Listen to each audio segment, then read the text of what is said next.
Everyone, and welcome to today's webinar on school threat assessments. I'm very glad to have a wonderful expert in this field joining us today. But first, I'm just going to go over a few housekeeping items. So this event is being recorded and it will be published on OJJDP's multimedia and YouTube pages. It will also be sent to all participants after today's webinar along with the slides. Closed captioning is available in the multimedia panel in the bottom right-hand corner of your screen. For optimal audio, you can use the WebEx feature Call Me At, which is next to the mute or unmute button. If you experience technical difficulties during today's webinar, please send a chat to Corey Countess, who is an IT specialist who can assist you. Questions will be addressed during the Q&A portion after the presentation. We have a lot of pre-registration questions, which has been great. You can also feel free to place questions in the chat. Again, a recording of the webinar and a copy of the slides will be available after today's presentation. Participants will receive a certificate of attendance that goes to your email after the presentation today. So please keep an eye on your email if you need a certificate of attendance.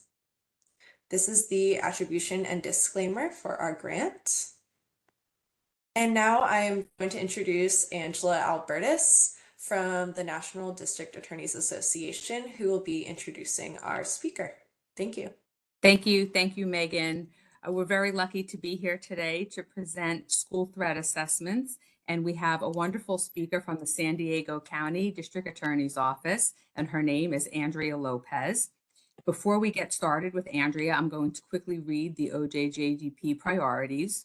The OJJDP priorities are to treat children as children, to serve children at home with their families in their communities, and to open up opportunities for young people involved in the juvenile justice system. I'm going to turn it over now to Andrea Lopez. Hi, everybody. Welcome, Andrea. Thank you. I think, is it switching back to me for the slideshow? Oh, perfect. Okay, so I have an aggressive agenda today. I don't know if we'll get to all of it, but thank you for having me. This is a little bit of the roadmap I'm hoping to get through. I wanted everything included in the slides just in case we're short on time, that you have the materials available to you. But I'd like to go over some brief threat assessment foundations, a review of the impact of the latest school shooting, although I shouldn't say the latest because there was one in Northern California earlier this week, or at the end of last week. Some important considerations and evidence in all threat cases, addressing younger suspects who pose a threat, some tools to consider, some of the lawsuits we're seeing both on the criminal and civil side, some other important considerations that I didn't contemplate until it came up for me. So I kind of wanted to give a heads up for all of you to assist. And what's most near and dear to me is remembering victims both of actual school shootings and of threats of school shootings. I think they get lost very much in this process and their voice needs to be heard. For those of you who are not familiar yet and are trying to become familiar with threat assessment and management, there is a wealth of material with the National Threat Assessment Center. They are the leaders in this area. They have, as you can see, a number of publications that are all available for free on their website. And I would highly recommend, if you haven't gone there and reviewed them, to do so. There's executive summaries of them as well, because they can be quite lengthy, but they're very, very helpful to start to prime you for what you're looking for and the frameworks to work within. Specifically, the ones you see on your screen now are related to schools, mostly K through 12, with the one on the far right being higher education facilities. But you'll start to see that even with the averted targeted school violence studies and the actual perpetrated school violence attacks, there's so much similarity that even though you are reading multiple studies, you're going to see overlap and continuity between them. They do have another study they just released that I highlighted what I think are some key things for our talk today about looking at concerning behaviors on a continuum. that you have to have a centralized processing point, and I wanted to plant the seed to think of you as district attorneys as that central processing point, and the importance of information gathering. I don't know if any of you are familiar with this, but these are kind of the godfathers also of targeted violence and school threats and attacks in general. It's Weston and Calhoun, and this is from 2003. And you'll hear a lot in the arena of threat assessment and management, this pathway to violence terminology. This lays out for you what that pathway actually is. And I want to note that even though it appears linear, that people can jump on and off this pathway. They can jump over to one particular area and then go backwards, or they can be off-ramped, which is best case scenario. But I think it's important, again, when you're getting your framework, that you're looking at those National Threat Assessment Center studies, as well as this pathway to violence, to help you as you move forward with school threat assessment and management. So just really quickly, it usually starts with a grievance. So when you're looking at these types of cases or these individuals of concern, you're seeing a grievance like the shooter in Isla Vista in California. He was an incel individual, and he had a grievance against pretty girls and the boys that they were attracted to. The next step on the pathway would be the violence ideation. And here you'll see the Columbine shooters. They actually did a video prior to committing their school shooting that was called Hitman for Hire, where they really actually played out what their attack was going to look like. So you'll see this is the linear progression on that pathway, starting with grievance and moving to violence ideation. Next, you get to the research and planning. This is an individual like the Parkland school shooter who indicated he studied mass murderers and how they did things. The next step would be preparation, where you start accumulating items for your attack. And this again shows the Columbine individuals gathering their tools in terms of the school attack. Then you're going to start to see probing and breaching. And here is where you're really at a critical point where you're probably just moments away, days away from an actual attack. This is a rendering of the Tops Market shooter who went in and was actually drawing out the store, pathways around the store, how to carry out the attack, how to have the highest body count, and when to go to the actual store when the most people would be there. So again, this is the overview of what the pathway to violence looks like, and you'll see this in a lot of studies and materials on targeted violence. So in September, I'm sure we were all impacted in one way or another by the most televised recent school shooting. And what often occurs after this is what we term the contagion effect. And research has shown that's usually between 1 and 2 weeks after a mass event, you'll start to see a massive uptick in either threats or people who decide that it's now their time to carry out their attack. And I preface it with what I've learned, that it doesn't encourage other people that weren't already contemplating an attack. It simply breaks down the barriers that was holding them back, and perhaps they decide to move forward on something they were already thinking about, or to go ahead and make a threat during that window of contagion. Just in the news itself, you could see this massive effect in schools in Georgia. So you see that 24 students were arrested after making threats since the start of the academic year. And that was right after this shooting. But last year in total, they had 42. So you can see the huge uptick once there's an actual event.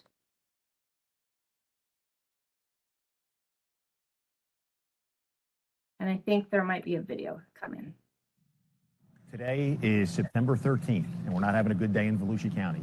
So far, 54 tips have come in through Fortify Florida talking about school shootings.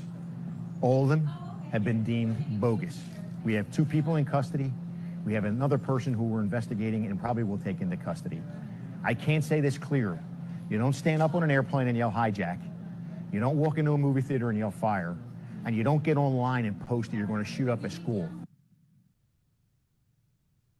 So you can see the frustration, and I'm sure a lot of us have felt it across the country in the wake of such an event, where you're suddenly inundated and you're sitting there wondering, after such a tragedy, how could people uptick in the behavior and make such threats? We were definitely not immune to that. We got hit with a multitude of threats that were unsubstantiated threats, but it still required a lot of energy and investigation from our law enforcement partners, a lot of panic from schools.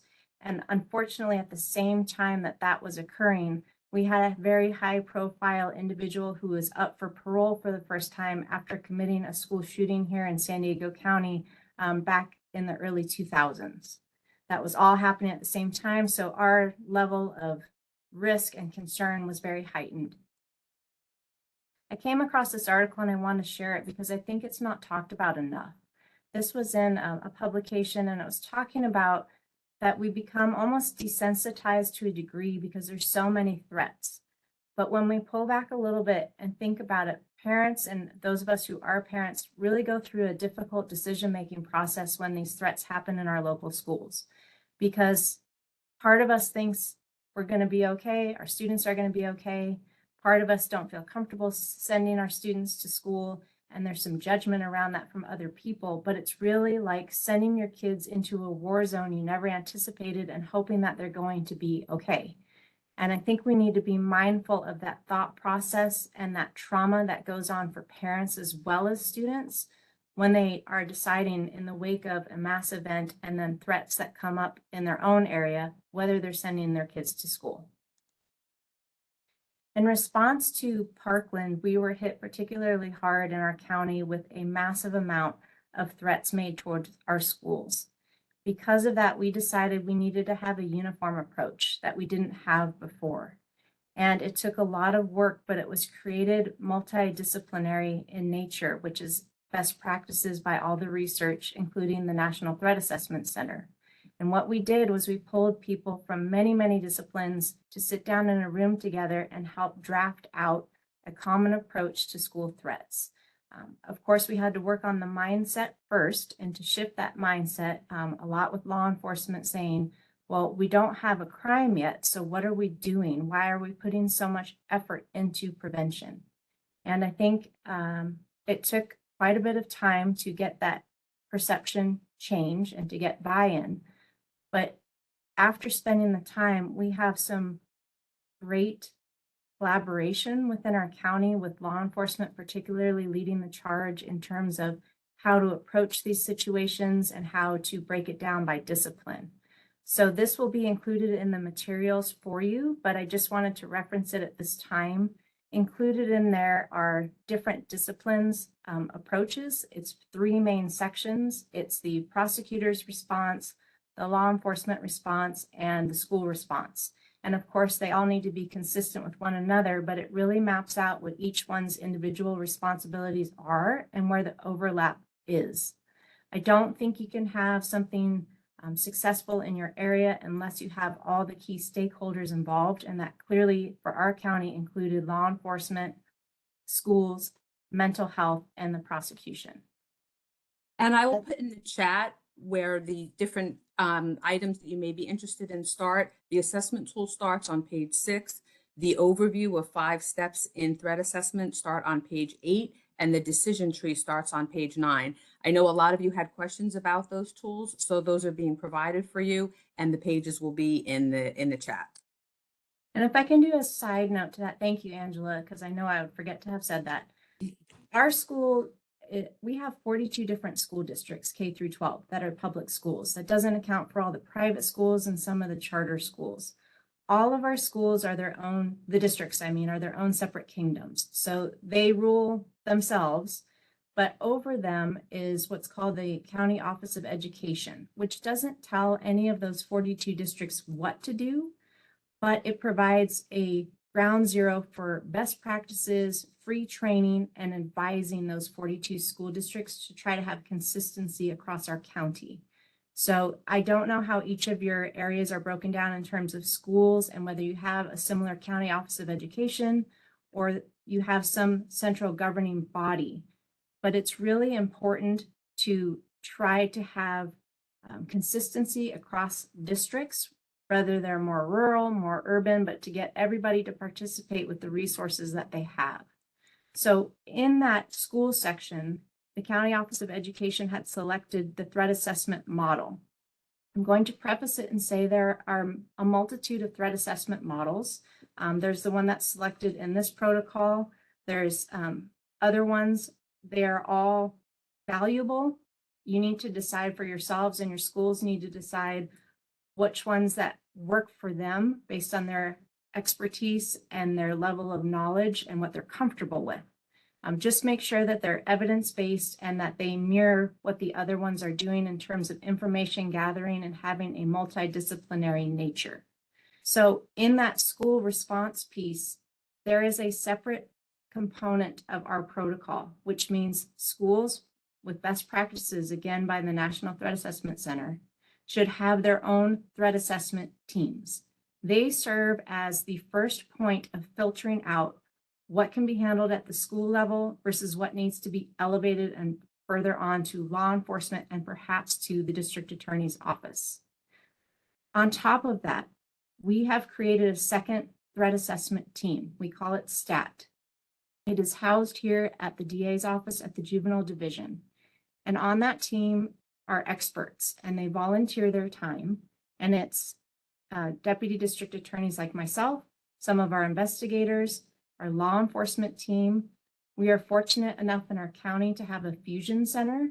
So that is a federal and local law enforcement place that a lot of our information is funneled to and then disseminated out of. We have two amazing forensic psychologists who have been doing threat assessment and management for over 30 years. Again, they volunteer their time. We have behavioral health and our leading child psychologist here for county behavioral health. And we have a multitude of other people who come in and out based on the case. But what we have set up here is we have the schools have their own threat assessment team, which we are not involved in, meaning the DA's office, and nor should we be. Schools are at the ground level, viewing the behavior firsthand, and they're deciphering out what do we have here and do we need help and do we need to elevate. The ones that are elevated are the ones that the STAT group works on here at the district attorney's office. A lot of times those are cases that we can't meet the legal elements, but there's some significant safety concerns, and we need to roundtable and work on what resources are available for this juvenile to help them and get them off the pathway to violence, to assist them and their families, to provide WRAP services, and to ensure public safety. So we will sit in roundtable cases formally once a month, but we are in constant communication when an individual of concern comes up, either through a school, through mental health, or through law enforcement, of how we can best assist that youth and help them because they're showing concerning behavior.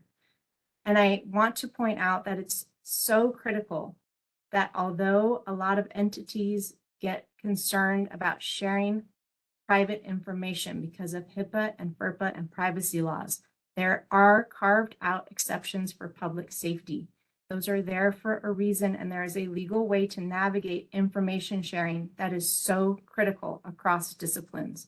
So if you're not familiar, we have those exceptions that are in the protocol and one of the attachments. So please look at those, and if you have questions, please feel free to reach out to me.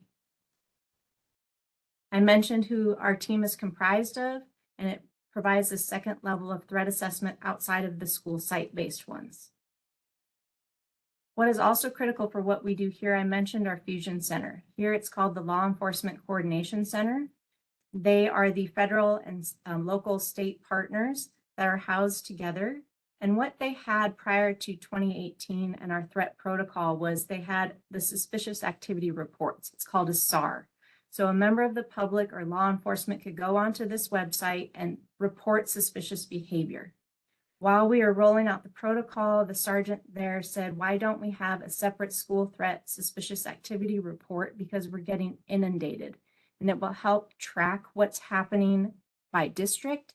It'll ensure that there's multiple safety nets, that the right people are responding, the right people are notified, and that there's no concern of duplication over there because they're able to filter out if multiple people reported. So something to think about if you do have a fusion center that's accessible to your county. I would highly recommend reaching out and seeing if they can do something like this for you. The great part is when those contagion instances happen, and in the wake of a mass shooting, we all see the uptick of threats that I talked about earlier.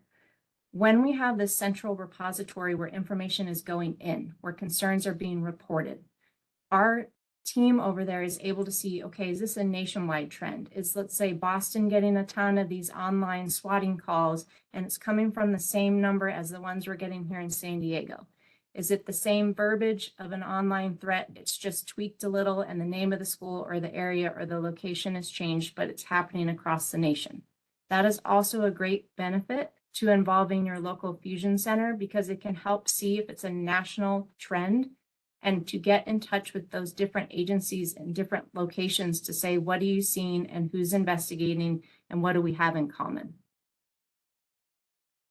This is, I think, where the real work begins. All of us get a lot of threats that come in. I think it's increasing. I think social media has helped it increase. That's a subject for another day. But I always get this question of, how do you know it's a real threat? And I saw some of those questions in the ones that were submitted for today. And I want to tell you that our mindset here is exactly what you see on your screen, that we have to take them all seriously until we can reasonably articulate why they are not a threat. Yes, does that mean a lot of work for everybody involved? It does. But if you are doing it in the reverse way, you're setting yourself and your area up for something to go horribly wrong. I don't think you can say something's not credible or not serious or not a real concern until you have gathered all the information and you can be put at ease and say, with everything that we have, we do not have an imminent threat. We do not have a safety concern right now, and we're able to navigate and redirect at that point. That is the framework that we use here, and that was helped to be termed by the sergeant that helped draft our protocol. And I mentioned that all of them have to be investigated. And I understand that everybody is overworked. Everybody is working with less people, less time. But these are the cases that I don't think we can say we don't have time, we didn't have the resources. And I'll get to the why later. Besides being able to live with yourself, if you just brush something aside, there's a real change in the legal landscape that I'm going to get to about what people should have done and didn't do. So yes, we all have different resources, but as much attention as you can give to work on these as quickly as possible and decipher out which are the ones that were perhaps a one-off and which are the ones that need to be addressed and handled immediately. It's really important that you're not just looking at a threat in isolation, you're putting it in a context. And this is particularly relevant with online threats. I don't know if any of you are seeing, but a lot of times we are getting threats that are reported that were part of a larger conversation. So let's say students were on an online gaming platform and the game wasn't going the way they wanted to, and they were, smack talking back and forth, and threats started going back and forth. But unfortunately, the snapshot of just one threat was submitted to law enforcement saying this person threatened to shoot up the school or harm an individual. That's a really unfair lens to look at something if you're not getting the context, because if there's a threat that's, 3 messages above that somebody else started the threat, they're all laughing about it, and it's clear that it's not a credible threat. We want to treat that differently than somebody who is actually making a threat that intends on carrying it out. So it's really important to get the context of the threat, whether that's online or let's say they're having a talk in person. Let's say they're having a conversation in a classroom and only one piece of that conversation gets pulled out that contained the threat. Well, was the class discussing prior school shootings? Was the class discussing traumas that they've dealt with? Where are we putting the verbiage that the person who apparently said a threat into context? We need to know what's going on underneath the threat. And I will say to you, in the many that I have seen, I think I'm at close to 500 that I've looked at of school threats, that very rarely is it something where it's an off the cuff, it meant nothing, nothing was going on. And I want to pause right there. That does not mean that the person was intending an act of targeted violence or a mass shooting. What I mean by something going on underneath was that student, that individual had something going on in their life, and this is a reaction that they're having in this moment, whether that be some sort of unfortunate situation within their home, a divorce, a parent's loss of a job, having to move, peer conflicts, significant other conflicts, some sort of bullying at school. We need to look at what's going on underneath the threat, because even if they didn't intend an act of mass violence, we need to assist and redirect that youth and make sure that they're supported. Equally important is going to be the impact of that threat. So again, I referenced to me what's near and dear, and I'm sure to a lot of prosecutors here, is our victims that I think in today's day and age are getting lost and their voices are being silenced. I think it's very important to look at when you have a situation where somebody threatens to shoot up a school, you are going to have an impact, and it might be a very big impact on people, even though the threat was never carried out. Do you have a school that was locked down? Do you have hundreds of students who didn't attend school that day because they were in fear? Do you have a community who's in crisis now because they don't know if it's safe to send their kids to school? What was the impact of those words or that posting or that statement on the rest of the school community? You need to look at, again, going back to that pathway to violence framework. Is the individual moving down that pathway? You know, are they stuck? Are they just stuck in a grievance, but you see no further movement? Yes, do we still want to address that they feel a grievance? Great. And I think the earlier you intervene on that pathway, the better. Or are they moving way further down and they're already probing and breaching? They have maps of the school and they're testing out locks of certain doors. Where are they on that pathway? And again, it can move, it can change, they can fall off of it. And, you know, in a couple months later, they can come back on it. So I think it's always important to have a good snapshot of where they are on that pathway. This was also critical, and it's from a sergeant who, you know, spent 30 years doing law enforcement work, helped write the protocol, and it really resonated with me. If it's not an imminent threat, you need to slow it down, because you need to take the time to figure out, what do I really have here, and thoroughly investigate it. Clearly, if it's imminent, you cannot slow it down. And you're working as fast as possible to ensure everybody's safety, including the individual who might have made the threat. But if you can, it is so important to not react and to slow it down and to methodically go through your threat analysis and call in your key partners so you're making the right decisions. To me, I think often what gets lost, at least in California, we have a law where it's called criminal threats. And that is prefaced around the person has to articulate a threat. So they either have to post something, say something, but there's some affirmative action they have to do in terms of verbalizing it. However, a lot of people who pose the biggest danger might not ever articulate a threat, but they still pose a significant threat. So I caution you on any sort of threat assessment framework that you decide is best for you and your schools. Remember that even though nothing is verbalized and it might not be captured in your legal elements of your crime, it doesn't mean there's still not a significant threat. So these are the cases that oftentimes our stat team works very diligently on, are the ones that they never say, I am going to shoot up the school, but they fall just short of that legal line here in California. And they say, you know, I'm thinking about doing this. And they leak that out to somebody. Maybe they tell somebody at school. We don't want to move those aside because they still might pose quite a significant threat without ever verbalizing one. This is some evidence I think is really critical in looking at when you have a school threat. And by school threat, I'm shorthanding it. It's really targeted violence, but school threat is much easier to say instead of saying a threat of targeted violence over and over again at our schools. So for a school threat, you're going to want to look at a lot of times the social media post and its context. You're going to want to have your law enforcement partners send preservation letters right away. And what that does is it will freeze that account and that content so it can't be erased. That's really important because you don't know, again, what's going on if you don't have the context.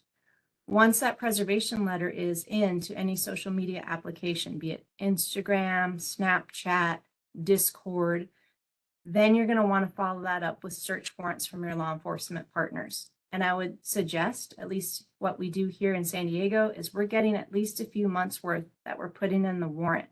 Because again, you want to see, where are they on the pathway? Where did this threat come from? Was there some sort of conflict or issue that happened before that you can ascertain in that search warrant from months prior on that same social media application? You're going to want to look at access to firearms. And I know this is going to vary by state, and this is no reflection about, Second Amendment, nothing like that. I want to make that very clear. In California, we have different gun laws than people in Alaska that I learned the other day. This is just one tool, and you can change it as it works under your laws in your state. But I would say at a minimum, regardless of what those gun laws are you seeing any photographic evidence in the threatener's phone or in any of their electronics that shows they have access to firearms, that shows them accumulating firearms? If there are firearms in the home, how are they secured? So again, this is going to be California specific, but we have red flag laws. We call them gun violence restraining orders in California, where it's a removal of the guns while the person is posing a danger, but they will be returned when that person no longer is a danger. And that is all determined by a legal court process. A judge makes that determination. What we do in our instances is we utilize law enforcement, and when we say have a student that either posts or says, I'm going to shoot up the school tomorrow, one of the first things that law enforcement does in our county is run the home and see if guns are registered to any of the people that reside in the home with that youth. That can be family members, that can be roommates. They're also looking at if a minor or a youth lives in multiple homes. Let's say parents are divorced or they frequently live with family friends. We are looking at those homes as well to see what's registered in those homes. Then law enforcement is going a step further here in California. They're going to the door of those homes and they're asking for consent by the homeowner to go in the home and just see how the firearms are secured. There is no legal process here. This is short of a search warrant. If we need a search warrant because a particular case calls for it, we will do that. But we are highly successful here with law enforcement getting consent to go in the home. It is always prefaced with, we're not here to take anything. You are allowed to have your legally possessed firearms. We just want to make sure they are not accessible to your youth who might be having a mental health issue, concern, symptom, or appears to be having a problem.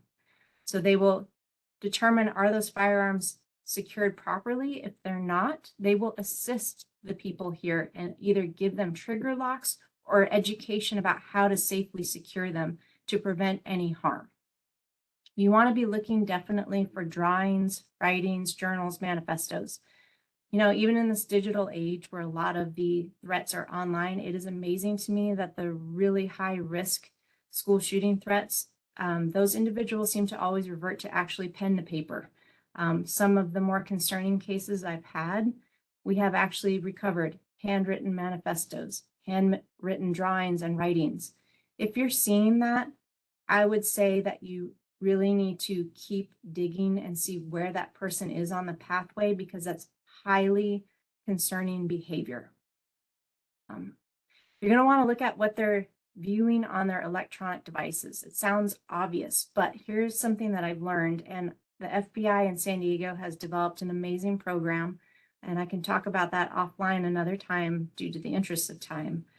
But they saw that by pulling the information from past school shooters and mass shooters and looking at what they were doing on their electronics, they saw a discrepancy between what those people perhaps were posting or saying publicly facing versus what they were consuming privately electronically. So what they might be posting might not be in direct correlation to what they are consuming. If you're seeing somebody who's doing a deep dive on mass shooters, school shooters, they're in that True Columbine chat group in Discord, that should give you pause and should give you a level of concern that you still need to have all your partners working diligently to see what you have. Oh, again, I'm going to circle back and like a broken record. You're going to need to look at the fear that was experienced by the recipients of the threat or people that heard the threat. What's going on for them?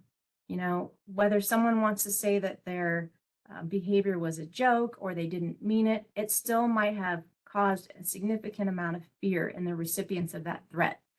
That needs to be looked at, it needs to be acknowledged, and it needs to be handled in an appropriate and trauma-informed way. You need to look at the demeanor and the actions of the threatener. You know, if they're just joking, do the surrounding circumstances support that? It's really easy for somebody who is contacted later on and say, oh, I was just joking when I posted that. But the more that you dig, you look at it and you see, well, no, they actually weren't. They were pretty serious about what they were talking about, and they're trying to get away with it by saying they were joking. So what are their actions? What is their demeanor? What's underneath their actual words? I think another thing that's really important to look at is the specificity of the threat. Do you have somebody saying, I'm going to shoot up the school tomorrow? Or do you have somebody saying, you know, I'm tired of XYZ. I'm coming to the school, room 5C, see you tomorrow at 10 a.m.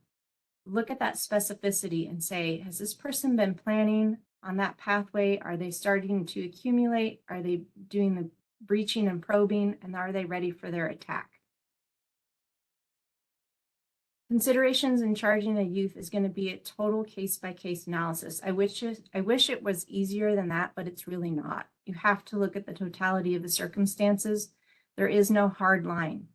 And in some of the questions, it was asked, you know, is there a checklist? Like if you have 1 through 10, is that someone you charge versus someone who doesn't have 1 through 10? And I say the answer is no. You need to look at the whole picture. And it's so easy to say and really hard to do. But the more that you work on these and the more familiar you become with the literature and the cases, you'll start to see, yes, I considered this, this, and this in every single case. So of course you have to have an applicable state law that covers the conduct. You have to be able to meet all the elements of that. In California, we have what I've referenced earlier was criminal threats. It has 6 elements that we have to prove up. It's a cumbersome law. It's very difficult. I don't think it was ever written in contemplation of somebody posting they're going to shoot up their school, but that's the law we have to work with. So oftentimes when I'm getting a case that's brought to my attention, I'm not able to meet all those elements, but I still need to do something, and I'll get to that. But that's part of your analysis. Do I have a law that covers the conduct, and can I meet all the elements? What is really critical too is, have you had previous interventions that have failed? Meaning, let's say there was some behavior and the school tried to deal with it internally and didn't notify any of your other partners, maybe a year prior. Did they put measures in place? Did they provide counseling? Did they provide wrap services for the family with counseling and supports? And did that not redirect the youth? Did it not address their concerns and their needs? And I think one of the critical ones is, does the risks posed by the youth warrant a higher level of intervention?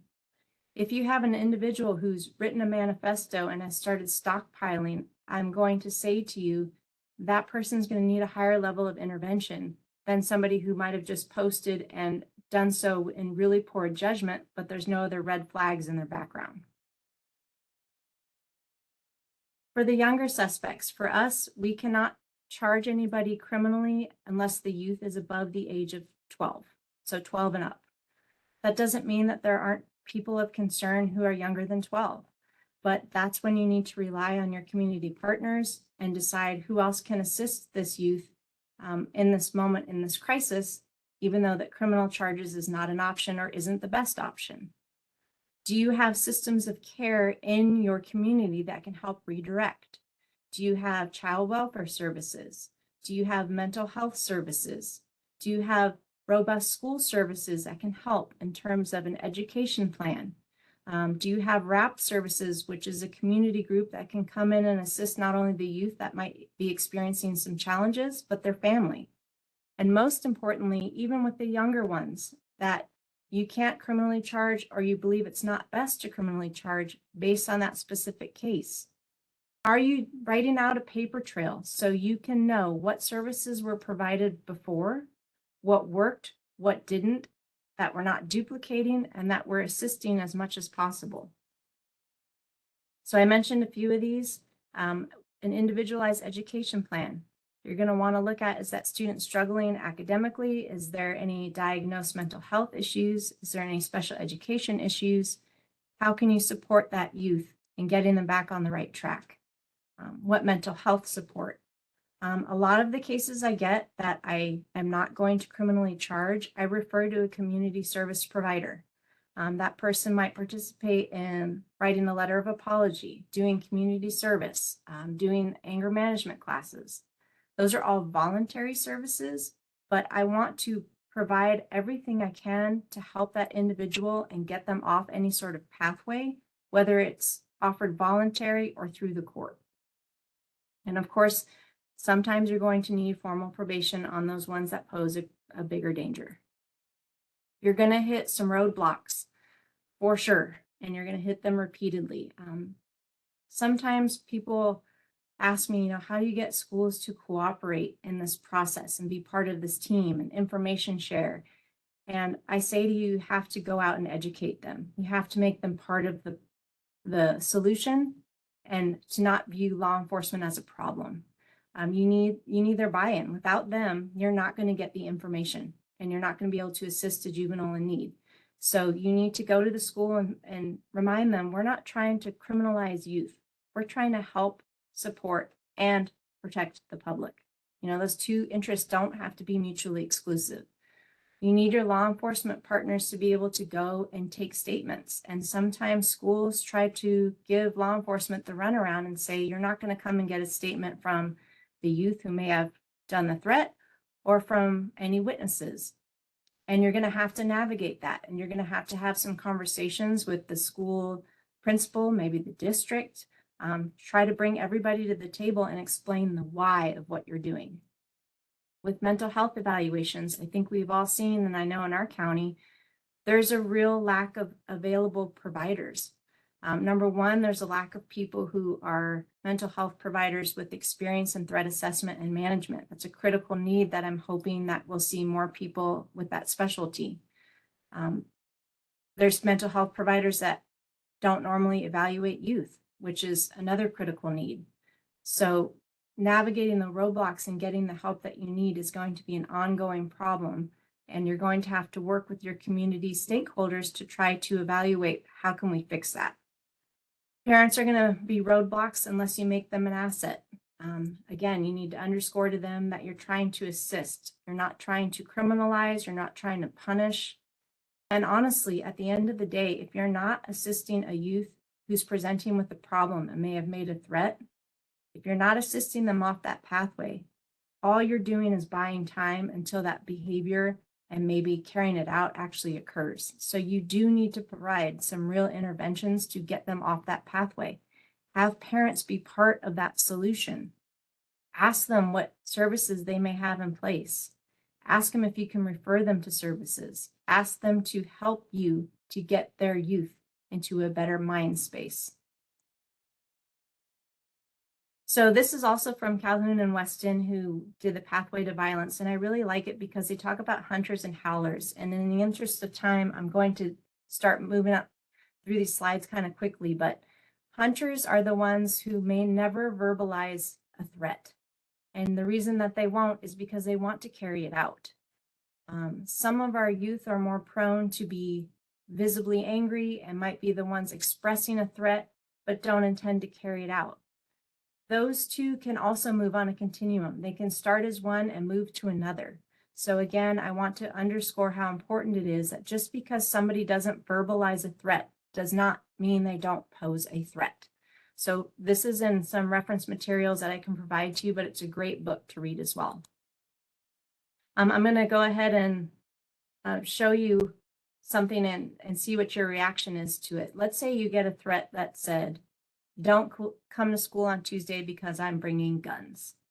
You know, you think to yourself, what do I have here? What if this was what I was dealing with and it came across my desk and I'm thinking, well, maybe this is just a youth who's, you know, boasting. This is just a youth who's making an empty threat. You don't know until you start investigating, until you can reasonably articulate why it is not. And let me show you how that came to pass right here in our county.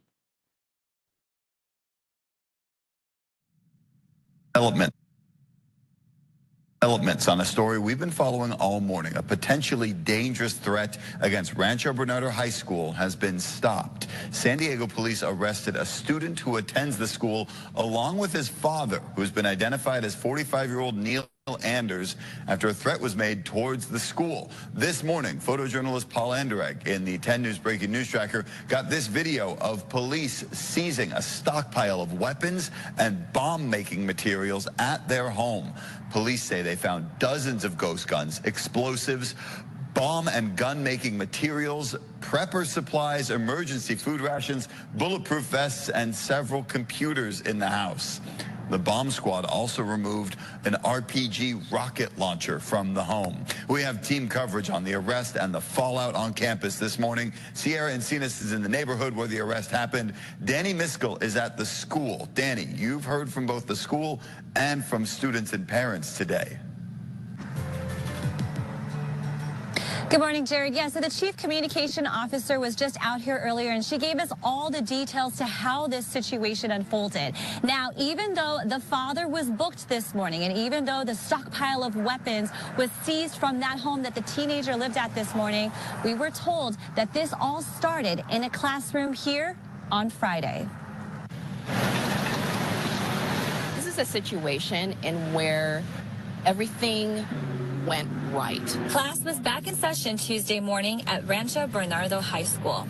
And this was all possible because on Friday, a few students followed their conscience and spoke up about what one of their peers showed them. The students saw some videos, they heard some statements that were really concerning.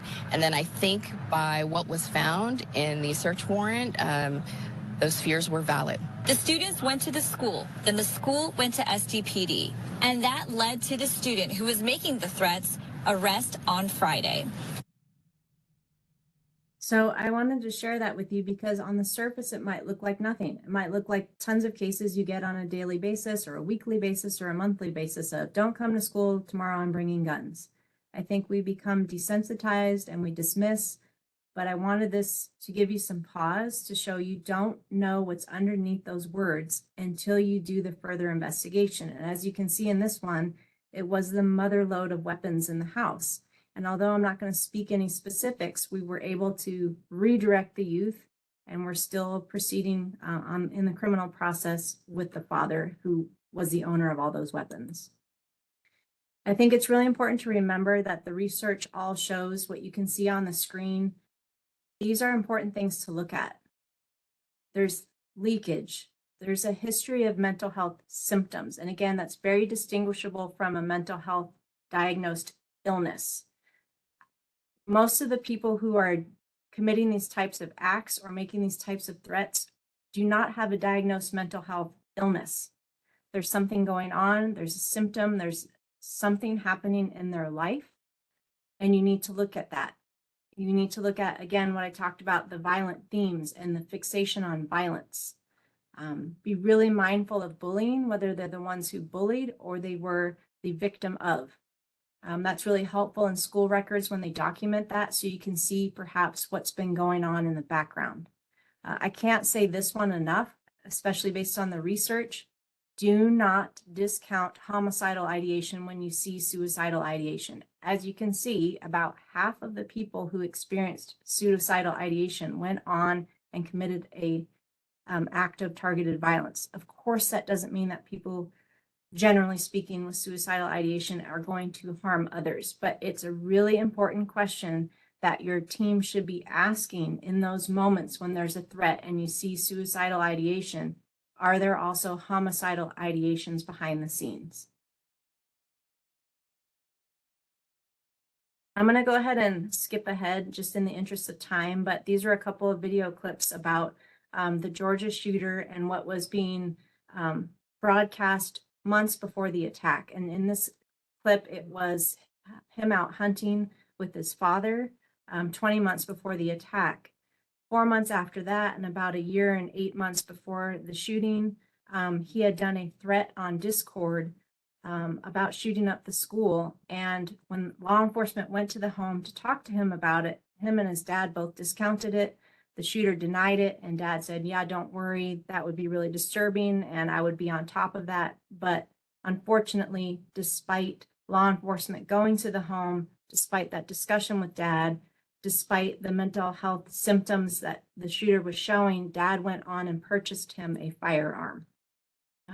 You'll see also with the Georgia case that there is a number of red flags, and you'll see that pathway behavior and the ACEs, the adverse childhood experiences. A lot of people who go on to either plan an attack or carry out an attack have a number of those ACEs in their backgrounds. I think the average is 3 to 5. You'll see here, you know, it's almost textbook when we went backwards and looked at it, of all the things that were warning signs moving up ahead to the actual attack. And again, you cannot look at them in isolation. Everybody can have an ACEs or ACEs in their background. It doesn't mean they're going to do an act of mass violence, but it's part of the puzzle piece that you need to put together. This is just more information about the family and how they were evicted and what law enforcement found when they were clearing out the home. So I mentioned earlier about the civil and criminal liability landscape changing and regarding mass attacks and threats. So I wanted to show you, because I know that we have a California case here. It's called the Taft case that we refer to it to, where another student brought a firearm to school and shot a second student, and thankfully that victim survived. But what was really interesting to us and my team was, in the civil lawsuit, the shooter was held equally liable as the assistant principal, which you said, how on earth is that even possible? I myself don't know how that's possible based on just how the optics of that look, but I'll tell you that their rationale was this was a school and a district who actually had a threat assessment team. They had picked a threat assessment model, but they failed to follow their own model. They failed to include their team members. They failed to include their school resource officer, and the end result was the assistant principal became the lone decision maker and did not do their job and did not follow best practices in threat assessment and became civilly liable. And on the other end, you know, the Santa Fe High School shooting in Texas, parents were found not civilly liable. And you can see there who was. So I do think that even though there might be some uproar about civil and criminal liability in terms of these cases for parents and for schools and for even law enforcement, I do see that there are checks and balances coming out based on the specifics of each case. And we saw again in the criminal landscape, the Oxford parents were found guilty, and the Georgia father has been charged criminally as well. So here's just the next few slides. I just wanted to throw up the varying different types of state laws that I have come across and had an opportunity to talk to some people about. I won't go through them, but you'll see that we're all dealing with different statutes with different elements. None of them come without their challenges. California's is particularly awful, and we've tried to change it. We just haven't been successful yet. But here you'll see what Florida's looks like. Here's what Illinois' law looks like. Colorado and Indiana. And again, if anybody on here is from those states and works with those statutes, please tell me if I have it wrong, but this is what I was able to pull and find. And it's just really interesting how each state is dealing with different challenges based on school threats. What I found particularly interesting was Tennessee forged a new path. I don't know if anyone's here from that state, but they did something, you know, outside the box, and I'm interested to see if it works, but I liked it on the face of it. It said, you know, if you make a threat to commit mass violence on a school property, then we're going to withhold or suspend your driver's privilege. And maybe in today's age, juveniles don't care that much about their licenses as much as they once did, I think probably the jugular would be cell phones at this point, but I'm interested to see any impact this might have based on those who might be deciding or not deciding to commit a school threat. These are some other considerations as we wrap up. You need to anticipate the media coverage. That clip I showed from one of our local cases where there was the search warrant and the mother lode of weapons. Sometimes, despite your best efforts to keep everything quiet, and especially in juvenile justice and with those materials being very, very confidential and rightfully so, sometimes the media gets a hold of things. And in this case, it was possible because there was also an adult suspect, not just a youth. And it was really unfortunate when the media showed up during the execution of that search warrant in the evening, because you can understand the mass pandemonium as those images hit our news the morning of school going back after the threat.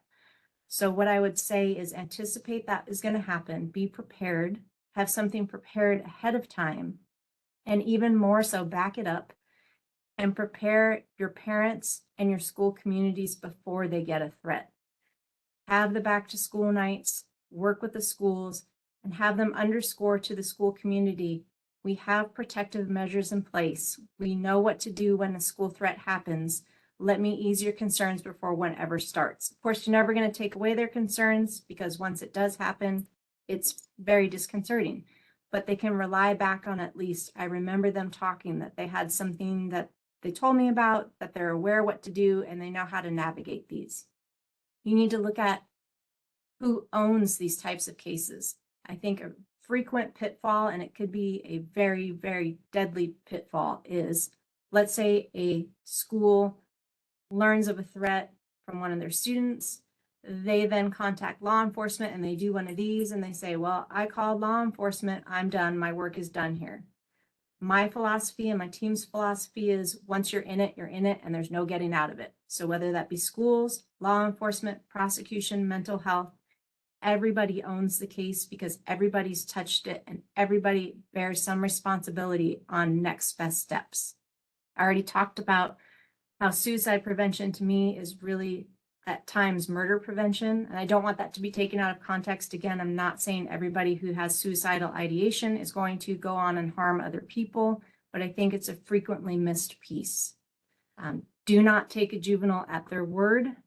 I can't say that enough. Don't believe what they are saying on the face of it. Look for the facts underneath it to back it up. And remember how important it is, as the situation develops, to keep your key partners updated about what protective measures are in place and what's happening with the youth of concern. And with just the last few minutes that I have, I just wanted to touch very briefly on victim impact. I know I've talked about it throughout this, but here's something I'm just pulling from the news. This was text messages while the Georgia shooting was taking place, and I can't even imagine, as a parent having high school age students, reading that text from my child.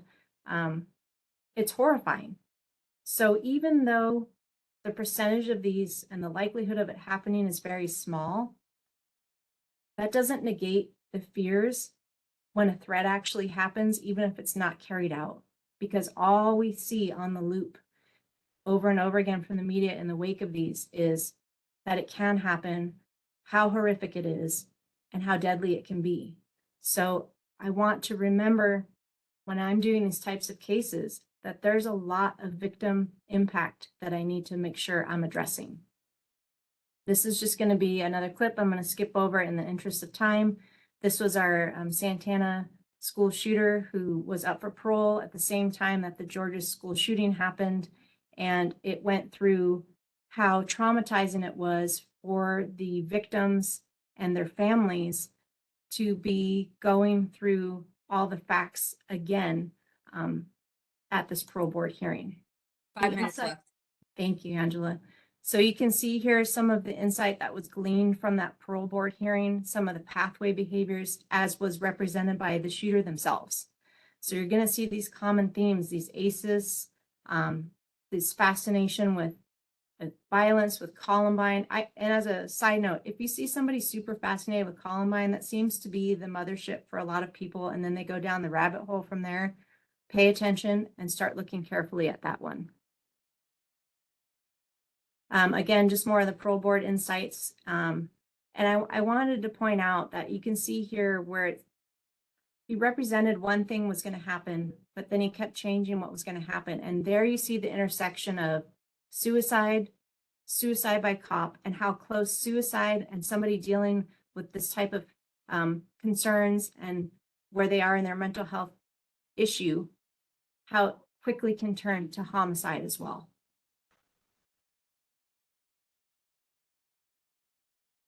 Some of the victims here, you can read for yourselves how much it impacted them, but I wanted to point out Deputy Jess Allensworth. This is a deputy who works in our county, who actually graduated from the school where the shooting took place, which I'm sure was very difficult for him to go back and be a first responder. But when you're looking at victims, please don't just look at schools and the communities inside of schools and right outside. Think of your responding law enforcement officers, even to those that respond to threats and not actual shooting incidents. They might have come with baggage of their own, of prior mass attacks they responded to, situations that they were in before. So please remember that your law enforcement partners are also victims of these situations. I'm going to just show you, again, there is no checklist for a person where you can say they have 1 through 10, so therefore they are a threat and that is somebody I should charge. But to me, what is helpful in terms of a checklist is for the investigative side, things to consider. So you can see those here about how important it is to build rapport with the youth's parents. Sometimes they're your only access to what's really going on in that youth's life. I spoke already about due diligence with firearms, depending on your state and your state laws, what safety measures you might have in place and what you might be able to do. Again, if you have a fusion center, I'd highly recommend reaching out and starting that dialogue if you don't have it already. You're going to want to be pulling school records in every single one of these cases, because that hopefully will give you a snapshot of where they are. Have they been bullied before? Have they bullied others? Have they been physically violent? And in addition to those school records of discipline, please make sure if they have an individualized education plan or any special accommodations for their mental health, developmental health, or what it might be, their learning disabilities, that you are looking at those too, so you know next best steps and how to assist. And again, just utilize your mental health team partners as much as possible to help stabilize and to determine next steps moving forward. So I am going to pause there. I'm sorry I didn't get to all the clips, but I wanted to keep everybody on time and see if there's any other specific questions. There was a couple that I wanted to bring up real quickly. There is no threat assessment test or tool from a mental health professional that can say, yes, this person is a threat. That's coming from our forensic psychologist on our team. He indicated that he wanted me to share with you that best practices regarding that involve structured professional judgment that includes interviews and data analysis along with that subject matter expertise. So with that, I will see if there's anything else somebody would like me to address. There's a question, do you have any materials on risk assessments for safety grants? I don't have any offhand for a risk assessment for safety for grants. I don't. But I can look into it for you.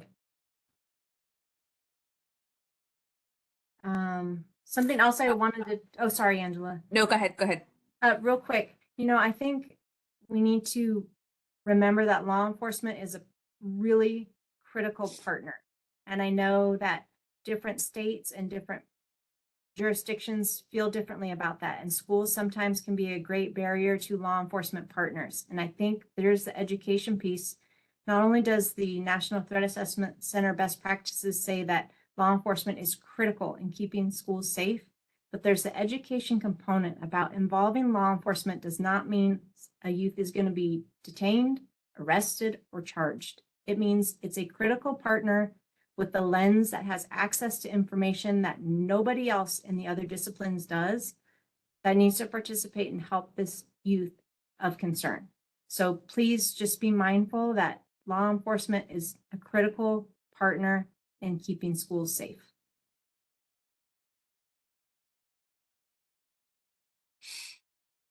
Just regarding the poll, if anybody has a problem, I wrote down the names so far. If anybody else has a problem, you can email me and we'll ensure that you get CLE, even if the poll is not working correctly. I see that other organizations have shared their links in the chat. Please feel free to take a look at those resources. Our resource list will be provided to you. We provided the list as well as the individual links, but if you weren't able to access, there will be an opportunity for you to access those links when we send out the materials. They'll come from NTAC in a few days along with the PowerPoint. I want to thank our wonderful presenter, Andrea Lopez, put a lot of time and effort into this presentation on this very, very important topic. I just also want to remind you all that all of NDAA's juvenile justice webinars are provided through a grant from OJJDP to 2019-MUMU-K002, and that the views reflected here don't necessarily reflect those views of the Department of Justice or of NDA for that matter. We thank our presenters. We thank our wonderful audience for all your questions. Please feel free to reach out. My name is first on ndaa.org because it's an alphabetical listing, so you can reach out to me if you have any further questions. Thank you all. You've been terrific, and thank you, Andrea Lopez, for this wonderful presentation. I'll turn it back over to Megan now.